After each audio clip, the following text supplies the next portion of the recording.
What's up, kings and queens? I am the Eva Monroe. So I wanted to come on today. I felt compelled to come on today. I saw someone was sending me messages. A couple people have sent me messages like, "Where are you? Come back!" And I've wanted to come on and talk about fragrances and summer clothes and laugh and um I have some amazing videos coming up, but I couldn't because my heart is so heavy right now. Like there's so much going on in the world. There are so many more important things to talk about and think about and feel about. Everything is a mess right now. Like I mean, if you would have told me 2 months ago, actually 3 months ago, we're getting ready to be dealing with a pandemic and then there's going to pretty much be war on the streets in your city and many other cities across the United States of America, I would have been like, knock it off. I would never, I would have never believed that. But that's our reality right now. And it's so sad. It's so scary, but there's so much to think about. There's so much that people need to think about. I'm all for protesting. I'm all for peaceful protesting. But sometimes, protesting isn't always going to be so peaceful when people are angry. People are angry. And people are angry because these are things that we have been dealing with for far too long. And I just hope, what I hope is because I live in a city where, we had the Mike Brown protests and the Mike Brown riots. And as soon as the streets are quiet and everything resumes to normal, people are getting back to their regular lives again, people forget about what they were fighting about 30 days ago. And I just hope that that's not the case. It's almost like people have forgotten about COVID-19. Like, is COVID-19 still a thing? Like, do I still need to be worried? People forget so quick. But when people are out in these streets protesting and holding signs and chanting and yelling, think about what are you going to do to bring about change? Because at the end of the day, that should be the reason for protesting. What are you going to do to bring about change? Um, Change has to happen. We can't go back to the way that things were 3 weeks ago, a month ago. Change has to happen. People are tired, people are fed up.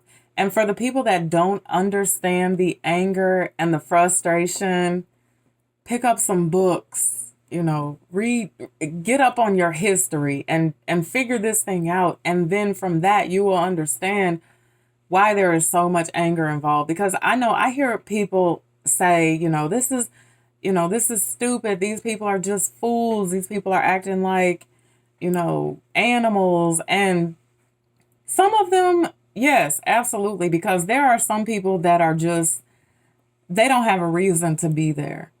But there are other people who do. Um, as an African American woman, I went through most of my life having never experienced racism. And so, what I learned in school about racism and slavery and things like that, in my own little simple mind, was gone. I worked in corporate America where I was the only African American in personnel, the only African American in personnel. But I have an African American son. And I remember, I will never forget, we lived in an all white neighborhood. My son went to an all white school. All of his friends were white, his teachers, his coaches. I used to think that he thought he was white, sometimes, but they treated him well for the most part. And one day he was out riding his bike in the neighborhood, like he often did, every day pretty much with his friends or by himself or whatever. And he came home one day and he had the most frustrated, confused look on his face. And he said, "Mom, a white man pulled up beside me in his car and called me the N word." And I was like, my motherly instinct kicked in. And I was like, what color car was he driving? Where'd he go? Have you ever seen this man before? I wanted to go find this man and I wanted to cuss him out and I wanted to tell him, hey, you don't say that to my son, you're a racist, so on and so forth. But then it dawned on me that I failed my son. I felt like I had failed him because I failed to prepare him for that moment. At that moment, I realized that I was raising an African American man. And I didn't have any experience on how to do that. Now, thank God for my ex-husband and thank God for other male figures in my life who could help me with that once I figured out I needed some help. But that was the moment that it dawned on me that, yeah, this thing is real and it exists. And not only for African American men, even though they get it worse than we do, but it exists for people of color, period. And there has to be change. Change has to be brought about. And it's so much more to it than, walking in the streets, chanting, what will you do when this is over to make sure that those people in that house on Pennsylvania Avenue really hear you? That's my thing. So, like I said, my fragrances ain't going nowhere.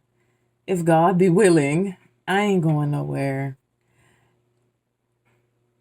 Be blessed. Everyone stay safe. COVID is still real. And until I see you again, bye for now.